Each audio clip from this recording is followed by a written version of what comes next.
एक ऐसी अभिनेत्री जिनकी अदाकारी ने सिनेमा की दुनिया में अपनी खास पहचान बनाई। इनकी अदाकारी का हर कोई मुरीद था।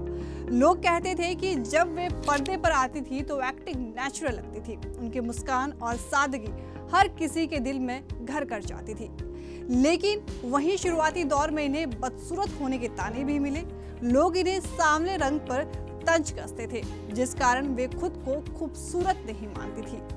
लेकिन जब उन्होंने मिस इंडिया का खिताब जीता तो वही लोग उनकी तारीफ करते भी नहीं थके। जी हाँ, हम बात कर रहे हैं नूतन बहल की, जिन्हें आज इस दुनिया से रुखसत हुए 34 साल बीत चुके हैं। 4 जून 1936 को जन्मी नूतन का सफर फिल्म इंडस्ट्री में शानदार था। उनका करियर 1950 के दशक से लेकर 1980 के दशक तक फैला हुआ था और उन्होंने लगभग 70 से अधिक फिल्मों में काम किया। उनकी सबसे खास बात यह थी कि उन्होंने अपने अभिनय की अनोखी शैली से दर्शकों का दिल जीत लिया। चाहे वे बंदनी हो, सुजाता हो या फिर आनंद, नूतन ने हर भूमिका में अपनी कला का बेमिसाल प्रदर्शन किया। उनके अभिनय में गहरी संवेदनशीलता और जटिल भावनाओं का अद्भुत मिश्रण था, जिसे हर भूमिका जीवंत होती थी। उनकी सबसे बड़ी विशेषता ये थी कि वे अपनी सुंदरता के बावजूद कभी भी किसी फिल्म में केवल सुंदरता के लिए नहीं जानी गई। उन्होंने हमेशा अपनी भूमिकाओं को इस तरह से निभाया कि दर्शक केवल नूतन को ही नहीं बल्कि उनके पात्रों को महसूस करते थे। आनंद में उनकी भूमिका ने उन्हें एक अलग ही पहचान दिलाई और आज भी ये फिल्म सिनेमा प्रेमियों के बीच एक क्लासिक मानी जाती है। नूतन ने साल 1952 में मिस इंडिया का खिताब अपने नाम किया था। उस वक्त उनकी उम्र महज 16 साल थी।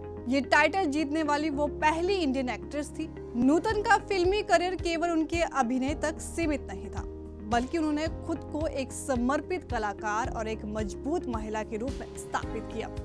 उनकी अदाकारी में एक ऐसी सादगी थी जो हर दर्शक वर्ग को आकर्षित करती थी। नूतन को 1959 में फिल्म फेयर अवार्ड और 1974 में नेशनल फिल्म फेयर अवार्ड से नवाजा गया, जो उनकी कड़ी मेहनत और बेहतरीन अभिनय का प्रमाण है। उनकी फिल्मों में बंदनी, सुजाता, मिलन, तलाश जैसी यादगार फिल्में शामिल हैं, जिन्होंने उन्हें केवल सिनेमा की दुनिया में ही नहीं बल्कि भारतीय समाज में भी एक अमिट स्थान दिलाया। उनका योगदान भारतीय सिनेमा में कभी नहीं भुलाया जा सकता। नूतन का निधन 21 फरवरी 1991 को हुआ, लेकिन उनकी फिल्मों और उनके अभिनय की अमिट छाप आज भी हमारे दिलों में जिंदा है। इस 34वीं पुण्यतिथि पर हम उन्हें श्रद्धांजलि अर्पित करते हैं और याद करते हैं उनकी फिल्मों और उनके द्वारा निभाए गए पात्रों को, जो हमेशा हमारे दिलों में अमर रहेंगे। नूतन की यादें हमेशा जीवित रहेगी और उनकी कड़ी मेहनत, संघर्ष और अभिनय की कला को सिनेमा प्रेमी हमेशा सराहेंगे।